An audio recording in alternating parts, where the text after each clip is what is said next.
Eh bien, je m'appelle Franck Dion, je suis guitariste dans un groupe... non, je ne suis pas guitariste, je suis réalisateur et producteur. Voilà. Et puis accessoirement illustrateur aussi.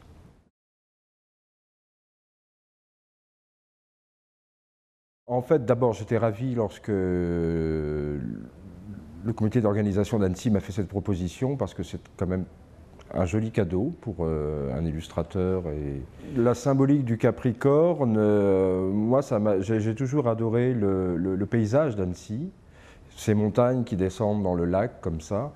Et c'est vrai que la symbolique de cet animal un peu extraordinaire, c'est l'animal qui à la fois gravit les montagnes et aussi nage dans l'eau. Et je trouvais que ça s'adaptait bien à la représentation aussi du festival, de par ce côté un peu fantaisiste, un peu décalé, un peu drôle, qui ne se prend pas tout à fait au sérieux. Je trouve que ça ressemblait bien au festival que, en tout cas, moi j'aime et que je connais depuis même plus d'une dizaine d'années maintenant.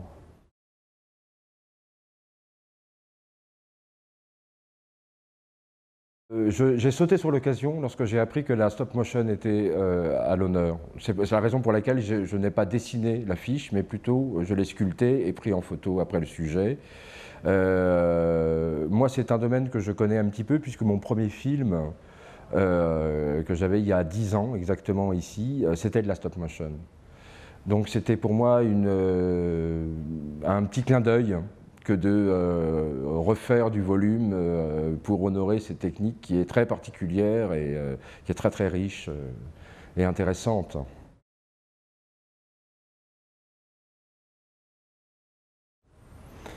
Rayonnement international, hein. C'est un festival qui est le festival le plus important du monde pour l'animation.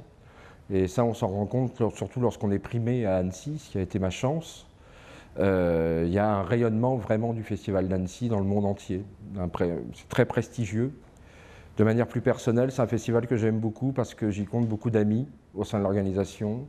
Donc c'est un endroit dans lequel, voilà, et puis j'aime la manière de mettre en avant, cette générosité de mettre en avant les auteurs. Voilà, je trouve que c'est un festival bien évidemment incontournable. On va dire incontournable, voilà le mot. Je cherche.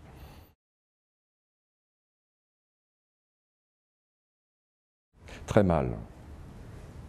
Non, pas du tout. C'était un cadeau extraordinaire. C'était vraiment...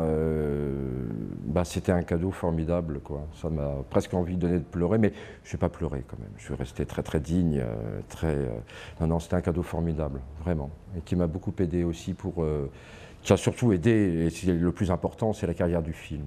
Vraiment, puisque c'était la première représentation. Non, le film avait été déjà diffusé à Zagreb, qui était le premier, et le deuxième, il y avait Annecy avec ce prix qui a permis au film d'avoir une très très belle carrière.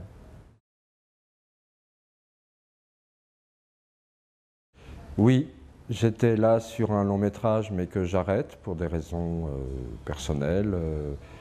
Et je retravaille de nouveau sur un court métrage, oui, mais en parallèle de travaux sur des longs métrages que je vais réaliser. Mais l'intérêt du court métrage, c'est que c'est quand même beaucoup plus facile à mettre en œuvre et surtout beaucoup plus court, sans faire de mauvais jeu de mots. Mais voilà, un court métrage peut se faire en 1 an, tandis qu'un long métrage, c'est de toute façon 2 ans, 3 ans.